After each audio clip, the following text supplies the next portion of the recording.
Hello बच्चों, आइए प्रश्न को देखते हैं। निम्न अवरोधों के अंतर्गत z बराबर में x प्लस 2y का न्यूनतमीकरण कीजिए। यहाँ पे विवरोध दे रखे हैं 2x प्लस वाई बड़ा या बराबर है 3 के, x प्लस 2y बड़ा या बराबर है 6 के, x और y दोनों ही बड़े या बराबर है 0 के।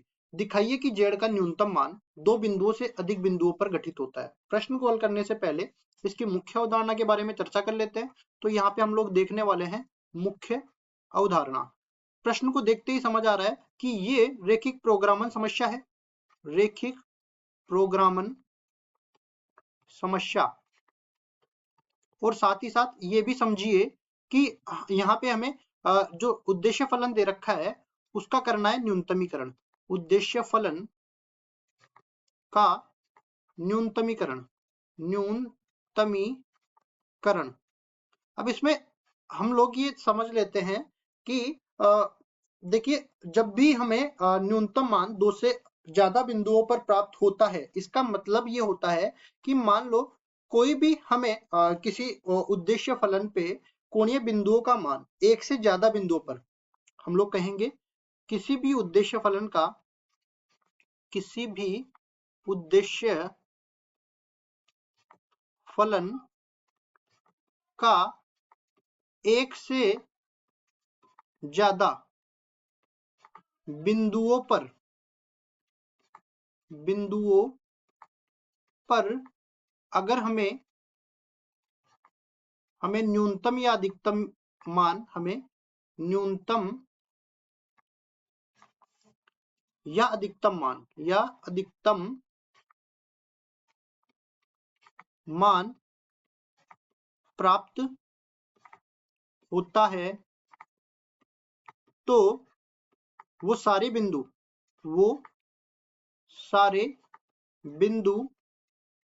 एक ही रेखा पर स्थित होंगे। एक ही रेखा पर स्थित होंगे और उस रेखा के सभी बिंदुओं पर हमें न्यूनतम या अधिकतम मान प्राप्त होगा। न्यूनतम या अधिकतम मान प्राप्त होगा। और इस प्रकार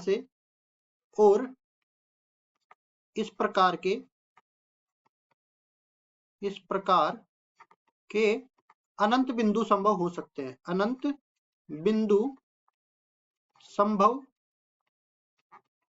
हो सकते हैं। क्यों? क्योंकि एक रेखा पर अनंत बिंदु हो सकते हैं। ठीक है, अब देखिए हम चलते हैं, सवाल को हल करते हैं। तो एक एक व्यवरोध को पहले उठा लेते हैं। सबसे पहले अपने पास जो प्राथमिक व्यवरोध है, जिसको ऋणोत्तर व्यवरोध भी कहा जाता है, एक्स वाई बड़ा या बराबर है 0 को, इनको अलग अलग कर देते हैं।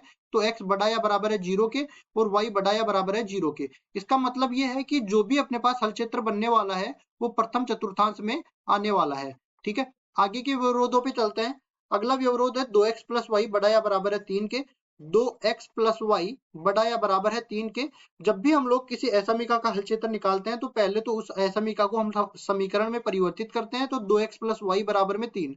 अब हम लोग जानते हैं कि कोई भी समीकरण का वक्र बनाना चाहे तो वो एक रेखा होती है, और रेखा का निर्माण दो बिंदु लेके हम लोग कर सकते हैं। तो देखो, दो बिंदु कैसे लेंगे, एक्स अक्ष पे और वाई अक्ष पे दो बिंदु ले लेंगे। जब हम लोग x बराबर 0 रखेंगे तो y का मान खुद ब खुद 3 प्राप्त हो जाएगा। जब हम y का मान 0 रखेंगे तो x का मान खुद ब खुद 3/2 प्राप्त हो जाएगा। यहाँ से बिंदु 0 3 मिल जाएगा और यहाँ से बिंदु 3/2 0 मिल जाएगा। इस तरह दो बिंदु आ गए तो हम लोग रेखा का निर्माण कर सकते हैं। अब दूसरा व्यवरोध उठा के लाते हैं। x प्लस 2y बड़ा या बराबर है 6 के। x प्लस 2y बड़ा या बराबर है 6 के। तो इसको भी रेखा में परिवर्तित करेंगे तो x प्लस 2y बराबर में 6। जब हम लोग x बराबर 0 रखेंगे तो y का मान 3 प्राप्त होगा। जब y बराबर में 0 रखेंगे तो x का मान 6 प्राप्त होगा। यहाँ से हमें बिंदु मिल जाएगा 0 3 और यहाँ से हमें बिंदु मिल जाएगा 6 0। ठीक है, इस तरह से अब कार्तीय तल में रेखा का निर्माण करते हैं और असमीका का हल क्षेत्र निकालते हैं।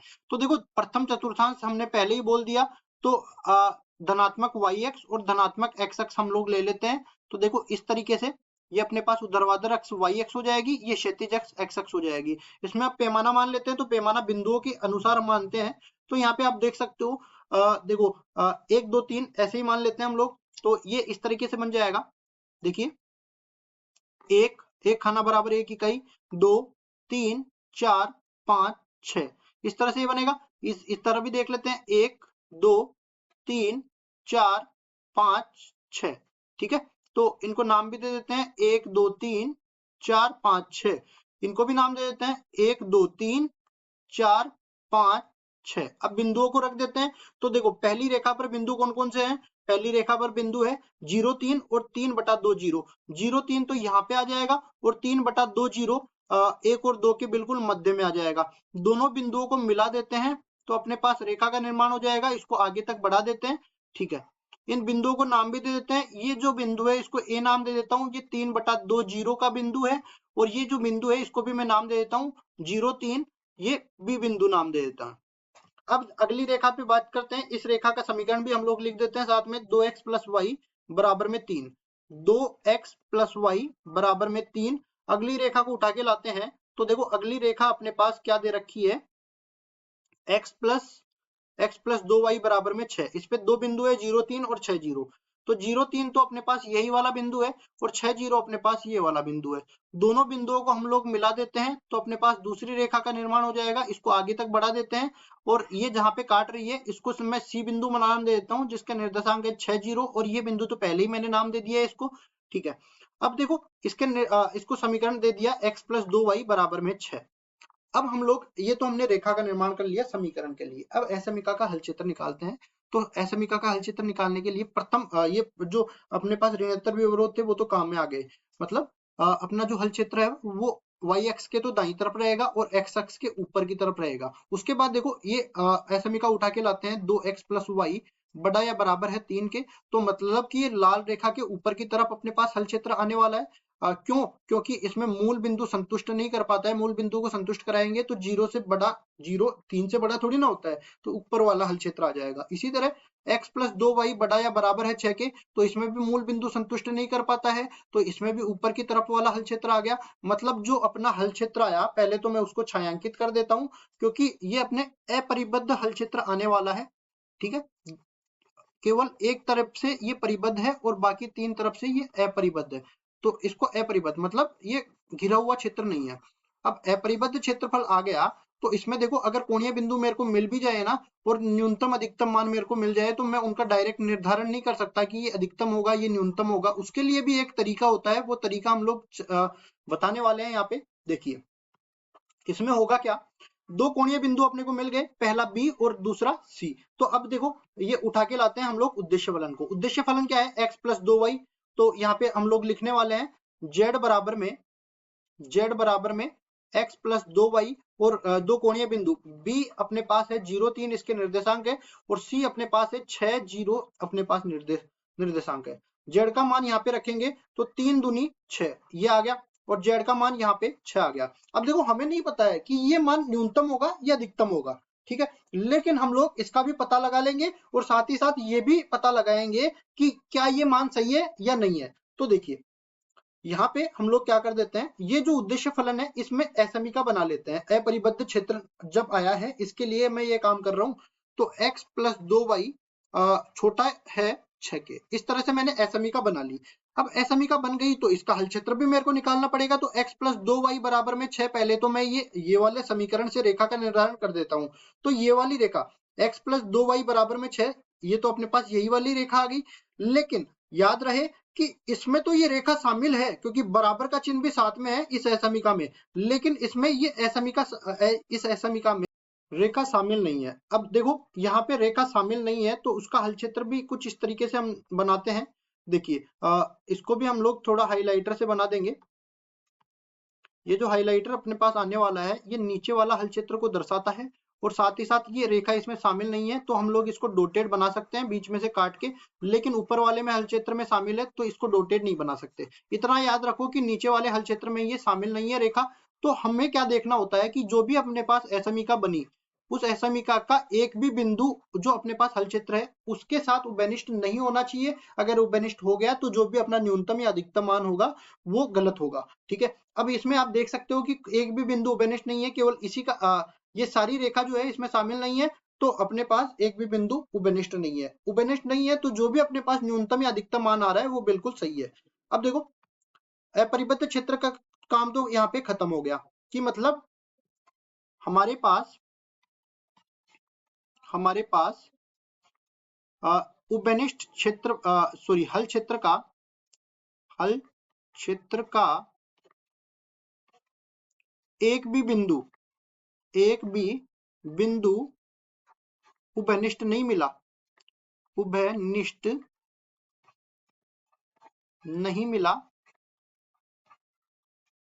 इसलिए हमारा अपरिबद्ध क्षेत्रफल में अपरिबद्ध क्षेत्र में न्यूनतम मान 6 होगा। अब देखो ये 6 न्यूनतम मान क्यों होगा, क्योंकि देखो अगर मैं 6 को अधिकतम मान मान लेता हूं तो हमारा जो असमीका बनने वाली होती है वो x + 2y बड़ा है 6, इस तरह से असमीका बनने वाली होती है। अगर मैं इसका हल क्षेत्र निकालना चाहूं तो अपना हल क्षेत्र इससे ही अपने पास संपाती हो जाएगा, केवल रेखा ही इसमें शामिल नहीं होगी, लेकिन सारा का सारा जो ये पीला भाग है ये तो उभयनिष्ठ हो ही जाएगा ना इसमें।